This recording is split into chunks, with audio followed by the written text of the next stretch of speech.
régimen franquista se extiende entre 1939 y 1975. Las fases de las dictaduras son dos: el plan económico y el plan político. La evolución económica consta de 3 periodos. El primero es la reconstrucción y autarquía, el segundo el desarrollismo español y por último la crisis económica.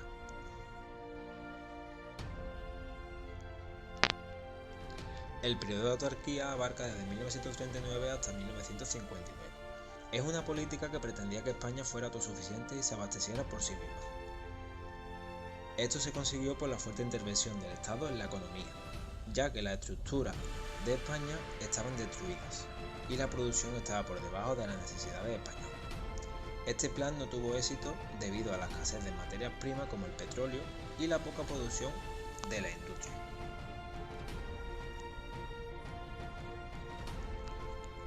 En agricultura se devolvieron las tierras expropiadas por la República y se llevó a cabo una reforma agraria realizada por el Instituto Nacional de Colonización Agraria. Para controlar el precio, Franco creó el Servicio Nacional del Trigo, el cual controlaba la producción y venta de este.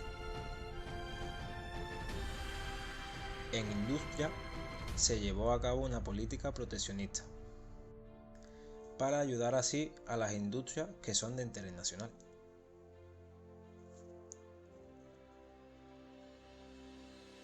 En 1941 se crea el Instituto Nacional de Industria, que utilizaba las empresas privadas para los fines de España. Todo esto siempre bajo el control del Estado. Un ejemplo de estas empresas son SEAT, Endesa, Telefónica, Renfe o Iberia, que fueron públicas un día. En comercio, las importaciones y exportaciones estuvieron intervenidas siendo necesario una autorización administrativa para realizarlas. Con esto querían distinguir los productos básicos de los que no lo eran.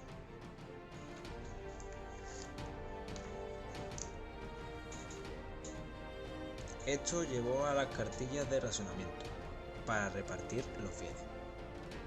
Por otro lado, se produjo una reducción de la renta per cápita, un aumento de los precios y un elevado déficit comercial, llevando a España al colapso económico y casi la bancarrota.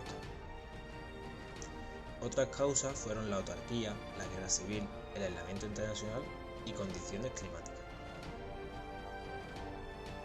Otro aspecto a destacar fue la ausencia de España en el Plan Marshall, que era un programa de recuperación económica, ya que era un gobierno dictatorial. En 1953, España y Estados Unidos firman los Pactos de Madrid, el cual permitía compartir en España 4 bases militares con Estados Unidos, a cambio de ayuda económica. Esto llevó a la integración de España en Europa. En la década de los 50, España sufre un crecimiento económico desigual, haciendo desaparecer las cartillas de racionamiento. También se crea la Ley de Concentración Parcelaria y la Ley de Fincas para aumentar la producción agraria. El desarrollismo español abarca desde 1959 a 1973. En el 59 se lleva a cabo el Plan de Estabilización que busca la integración con la economía europea. Para ello se lleva a cabo una devaluación de la moneda. Esto creó un gran crecimiento económico en los años 60. Este crecimiento fue debido a el buen ambiente económico internacional, el turismo y la inversión extranjera. Para controlar el crecimiento se crean los planes de desarrollo, que son 3, del 68 al 71, del 64 al 67 y del 72 al 75. Este último fue abandonado por la crisis del petróleo. Para distribuir la industria se crean los polos de desarrollo, que son lugares donde las empresas tenían beneficios y rebajas fiscales. La mayoría de objetivos no se cumplieron, pero a pesar de esto España se industrializó y firmó el Tratado de Asociación con el Mercado Común Europeo en 1970. Ante esto, tenían problemas como la reducida dimensión de las empresas y el retraso tecnológico. La crisis económica abarca desde 1973 a 1975. En este año se elevó el precio del petróleo y España no lo trasladó a los consumidores por la enfermedad de Franco, y ante su muerte no existía escape de la emigración a Europa, siendo su consecuencia inmediata el paro. En la evolución política podemos encontrar 4 fases. La primera de ellas, la etapa azul. La segunda de ellas, la etapa nacional católica.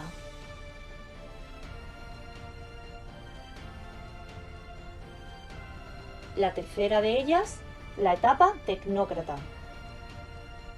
Y la cuarta y última, el declive del régimen. La primera de ellas, la etapa azul, transcurre desde el año 1939 al 1945. El primer gobierno de la dictadura estaba formado por las familias políticas del régimen, pero sobre todo por la Falange. En 1938 ya se había aprobado la primera de las leyes fundamentales, el fuero del trabajo. Posteriormente, en 1942, la Ley Constitutiva de las Cortes, como otro intento más de institucionalizar el régimen. Con ella se creaban cortes corporativas, al modelo de la Asamblea Nacional de Primo de Rivera. El artífice de esto fue Serrano Suñer, el cuñado de Franco. Por otro lado, durante la Segunda Guerra Mundial, España cambió de posición en función de su situación. Al principio se declaró neutral. Pero tras las primeras victorias del Eje, Franco se reunió con Hitler en Hendaya, donde acordó que España declararía la guerra a Gran Bretaña. ¿Para qué declararía la guerra a Gran Bretaña? Para recuperar Gibraltar y ocupar el norte de África. Pero la situación de España hizo que la entrada finalmente no se llevara a cabo. Lo que sí hizo Franco fue enviar la División Azul contra los soviéticos. Sin embargo, tras la entrada de Estados Unidos en la guerra, Franco se vio venir la derrota. Y en 1943 decidió volver a la neutralidad. Si nos vamos a la segunda etapa, la etapa nacional católica transcurre del año 1945 al 1957. Con la derrota del fascismo, Franco tuvo que cambiar el régimen. Para ello le dio mayor importancia a los católicos de la Asociación Católica Nacional de Propagandistas. Así pues, la Falange perdió importancia. Franco intentó dar la apariencia de democracia al régimen.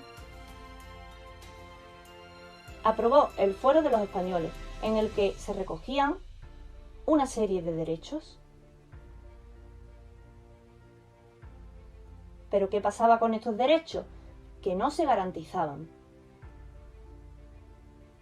Y además de no garantizarse, el gobierno estableció que los podía suspender temporalmente. También se aprobó la Ley de Referéndum Nacional, que establecía la posibilidad que tenía el jefe de Estado de someter a referéndum los proyectos de ley aprobados por las Cortes. La quinta ley fue una de las más importantes, la Ley de Sucesión a la Jefatura del Estado, en la que España se definía como Estado católico, social y representativo. Y también se declaraba constituida como reino. En 1956 llegó el declive de los católicos, cuando no fueron capaces de frenar un enfrentamiento entre miembros de la Falange y estudiantes contrarios al antiguo régimen. Esto supuso la caída de los católicos. La etapa tecnócrata transcurre desde el año 1957 al 1969. Los tecnócratas impulsaron el crecimiento económico en los años 60. Algunos tecnócratas como Ullastres, López Bravo y Mariano Navarro trataron de adaptar a la administración pública a las nuevas circunstancias del desarrollo económico. En 1958 se redactó la Ley de Principios Fundamentales del régimen. En ella, España se definía como una democracia orgánica. En 1967 se publicó la última de las leyes fundamentales, la Ley Orgánica del Estado, por la que se separó el cargo de presidente del gobierno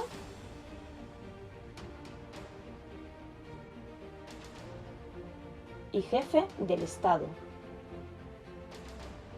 Además, creó en las Cortes la figura de los procuradores representantes de familia, aunque la mayoría seguían siendo elegidos por Franco.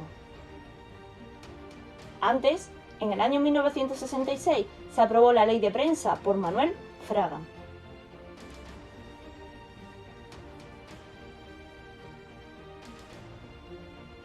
Esta ley concedió una cierta libertad de expresarse y eliminó la censura previa, aunque también tenía algunas limitaciones cuando se consideraba que atentaba contra el régimen. No era, por tanto, una prensa libre. En 1969 se produjo el caso Matesa, un caso sobre corrupción que afectaba a algunos tecnócratas y pertenecientes al Opus Dei.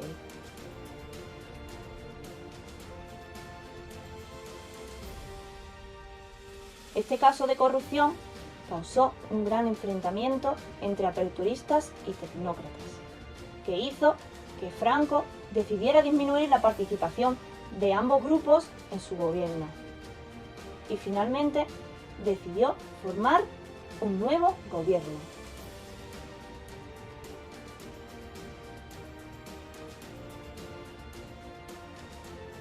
La última fase, la del declive del régimen, transcurre desde el 69 al 75.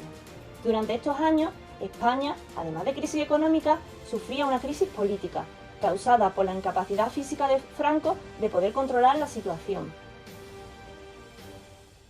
En 1969 se formó el primer gobierno monocolor, de Carrero Blanco, con mayoría de tecnócratas y del entorno de López Rodó. En 1973, Franco nombró presidente del gobierno a Carrero Blanco, siendo la primera vez que se separaba la jefatura del Estado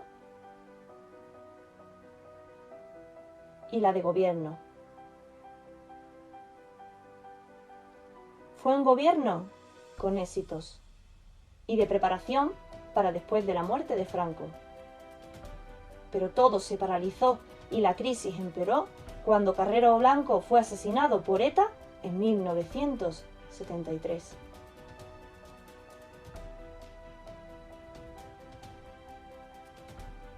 A Carrero Blanco le sucedió Arias Navarro, que intentó modernizar el régimen, pero consiguió todo lo contrario. Todo esto, unido a la situación internacional en la que se encontraban y a la muerte de Franco, terminó por acentuar la crisis. ¿Sabéis cuáles fueron los pilares doctrinales del franquismo? Durante la Guerra Civil Española, los tres pilares fundamentales del franquismo fueron, por una parte, el Ejército, donde podéis ver también a Franco a la derecha de la imagen. Otro pilar fue la Iglesia. Y por último, la Falange, siendo este el símbolo.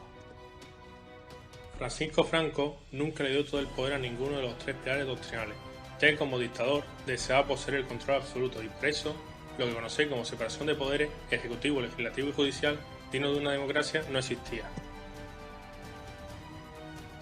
Haciendo referencia al ejército, este era el principal apoyo del franquismo, ya que luchó durante la guerra civil contra el régimen republicano. Siempre estuvo controlado por Franco, y nunca amenazó su poder absoluto. Los militares tenían representación política, ocupaban los ministerios militares y los puestos relacionados con la defensa, dirigían la policía y la Guardia Civil, controlaban la represión, la política económica y aportaban símbolos y clave ideológica del régimen a través de la doctrina del caudillaje militar. La represión franquista provocó que parte de la sociedad española y algunos países extranjeros mostraran su descontento, lo cual causó un aumento de los conflictos a partir de la segunda etapa del franquismo. El ejército siempre estuvo impregnado de valores como la jerarquía, el orden, la disciplina y el nacionalismo españolista frente a las ideas comunistas. Otro pilar importantísimo fue la falange. En el centro del símbolo podía observar el yugo, que simboliza la labor agraria, y la flecha, la guerra. La dictadura hizo desaparecer todos los partidos políticos, menos la falange, pese a la muerte de su fundador, José Antonio Primo de Rivera. Falange aportó al régimen la idea de imperio y la referencia a un pasado glorioso representado por los reyes católicos y los austrias, supuestamente ensombrecidos por la llegada de ideología extranjera, ilustración y socialismo. El imperialismo se limitó al ámbito espiritual. Se puede resumir en el lema España, una, grande y libre. Los falangistas, a pesar de los grandes cambios impuestos por Franco, fueron muy importantes los primeros años del gobierno franquista y ocuparon los ministerios de Agricultura y Trabajo, a cambio de prestarle fidelidad al caudillo. Un rasgo fundamental del movimiento fue crear diferentes instituciones como el Frente de Juventudes o Sección Femenina, que congregaban grandes masas de personas. Ramón Serrano Suñer, apodado el Puñadísimo por su parentesco con Franco, tuvo un inmenso poder desde el inicio del régimen, pero a partir de 1942, mientras que la Alemania nazi de Hitler iba sumando derrotas en la Segunda Guerra Mundial, fue aislado por el régimen. El tercer pilar fundamental del franquismo fue la Iglesia. Era habitual el empleo del término cruzada para referirse a la guerra civil, justificando el golpe militar con la idea de que había dos Españas, la buena, la cristiana, y la mala, la de los anarquistas, marxistas, demócratas y republicanos en general. Franco acostumbraba a entrar en la Iglesia bajo palio y contaba con el apoyo incondicional de la Iglesia. Incluso se autodenominó caudillo por la gracia de Dios. Él mismo escogió obispos y cardenales, lo que demuestra su gran poder dentro de la Iglesia Católica Española. Sin embargo, la Iglesia siempre controló el Ministerio de Educación, los sueldos, la ideología de los maestros y políticos locales. No existía una separación Iglesia-Estado, sino un claro interés y apoyo mutuo. Sin embargo, desde principios del año 60, la Iglesia se fue modernizando, especialmente con el Concilio Vaticano II, y fue creciendo en ella el alejamiento y la oposición al franquismo. Se pueden diferenciar dos etapas de la Iglesia. La primera, dominada por los católicos tradicionalistas, que eran más conservadores, y la segunda, influida por el Opus Dei, que desean ser apolíticos y más preocupados por la economía. Exilio republicano y guerrilla. Tras la victoria del bando nacional en 1939, las ideologías contrarias al franquismo sufrieron una gran represión como consecuencia del régimen, como fueron la prohibición de partidos políticos, sindicatos, falta de libertades. Hizo que todo intento de oposición política fuese clandestino, minoritario y esporádico. Como consecuencia, muchos miembros de partidos políticos o personas contrarias al régimen fueron fusilados o se exiliaron. Los gobiernos autonómicos de Cataluña y el País Vasco también sufrieron una gran persecución, por lo que se constituyeron de nuevo, pero esta vez en el exilio.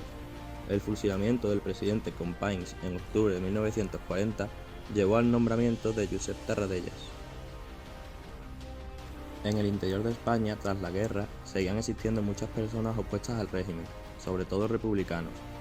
La oposición se inició en el norte de España, sobre todo en Galicia y en Asturias.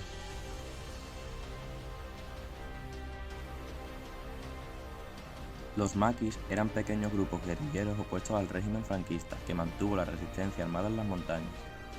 En 1944 ocurre un acontecimiento de especial relevancia, como es la guerrilla por el Valle de Arán, organizada por el Partido Comunista, en la cual se evidenció que no se podría mantener una guerrilla en España. Los maquis van a sufrir posteriormente un proceso de degeneración. A partir de 1951 fueron erradicados, pero entre 1939 y 1951 llegaron a alcanzar el número de 10.000 maquis en España. La población, agotada por los años de la guerra, hambrienta y amedrentada por la represión, tendió a apartarse de las guerrillas. Cuando pasó un tiempo y se demostró que el régimen se consolidaba y que España no se integraba en las democracias, se produjo un momento duro para la oposición. Los anarquistas, CNT, perseguidos o aislados, fueron perdiendo su influencia en el movimiento obrero. El PSOE y la UGT, con sus direcciones en el extranjero y desconectadas de la realidad del país, llegaron a casi desaparecer de España. Solo el Partido Comunista de España consiguió realmente hacer notar su presencia en los movimientos populares.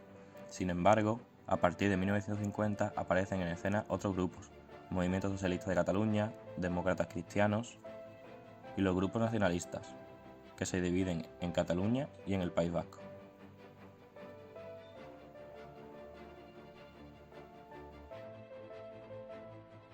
Con respecto al renacimiento de los nacionalismos, encontramos en primer lugar al catalán, que comenzó a ser un factor aglutinador de amplios sectores sociales, lo que llevó a una actuación unitaria a las diferentes fuerzas políticas catalanas, formando la Asamblea de Cataluña. En el País Vasco, la Iglesia tuvo un protagonismo básico en la configuración de la oposición al franquismo, ya que se desvinculó del régimen. El PNV siguió siendo el partido líder en el País Vasco, pero debido a su conservadurismo social, algunos grupos del partido crearon en 1959 ETA. En 1962 se celebró el Contubernio de Múnich, coincidiendo también con la fecha en la que ETA realizó su primer atentado. En 1973, ETA realizó un atentado contra Carrero Blanco.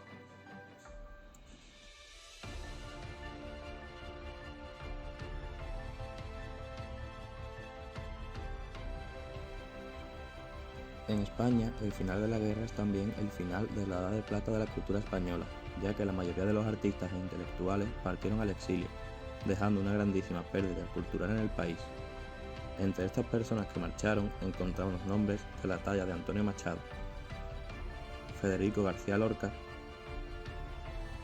Juan Ramón Jiménez o María Zambrano. En cuanto a la lenta recomposición de la oposición interna, lo más importante fue el inicio de un movimiento de masas, conocido como las 50 huelgas. Hechos de las huelgas más importantes fueron la huelga del 47 y la huelga de tranvía de Barcelona de 1951, pero cabe destacar también la huelga de Asturias y las movilizaciones universitarias de 1956. Un hecho muy importante fue el Contubernio de Múnich. Un denominador común de todos los grupos opositores va a ser el europeísmo de todos sus componentes. Se firmó el Tratado de Roma en el año 1959. También se creó la CEE, que es la Comunidad Económica Europea. Así, Europa se presentaba entonces como un ideal de convivencia democrática. En este contubernio tenía un objetivo principal, ya que su objetivo era debatir una resolución sobre España y Europa. Pero todo esto tuvo una significación especial, ya que por primera vez te daba la impresión de que había cicatrizado definitivamente la guerra civil entre los españoles. En esta foto aparecen tres personajes muy importantes que procedían de mundos políticos diferentes. Aparece Rodolfo Llopis, Joaquín Ruiz y Salvador de Madriaga. La reacción del franquismo no se hizo esperar y pareció desproporcionada. Se suspendió parcialmente el fuero de los españoles y los asistentes procedentes de España fueron obligados a exiliarse o fueron confinados. Mientras que se organizaban manifestaciones contra esta supuesta injerencia exterior con la colaboración interna, fue importante la Plaza de Oriente, que como siempre se volvió a escuchar justificaciones de todo tipo. En la reconstrucción del movimiento obrero y estudiantil, cabe destacar mucho que nació la organización de comisiones obreras. Esta primera comisión obrera surgió en Asturias, en la huelga de 1962, pero esta tuvo su principal expansión en 1964 y 1966. Todo ello llevó a las elecciones sindicales de 1966, donde obtuvo un éxito notable, con el que el régimen dio marcha atrás, declaró a comisiones ilegal y sus miembros fueron fuertemente perseguidos. cuanto al movimiento estudiantil, cabe destacar que la muerte de Ortega y Gasset fue la ocasión para celebrar un congreso de estudiantes, al margen del sindicato oficial CEU, que era controlado por la Falange. El enfrentamiento entre ambos grupos degeneró en conflictos callejeros. Como consecuencia de ello, fueron detenidos algunos dirigentes universitarios, pero de familias falangistas, como por ejemplo Víctor Pradera, Ramón Tamamet y Enrique Mújica. Al lado de los movimientos sociales, la década de los 60 se caracterizó por la aparición de un potente movimiento estudiantil de carácter democrático. La organización estudiantil falangista, CEU, quedó arrinconada por la aparición de los sindicatos democráticos en 1965.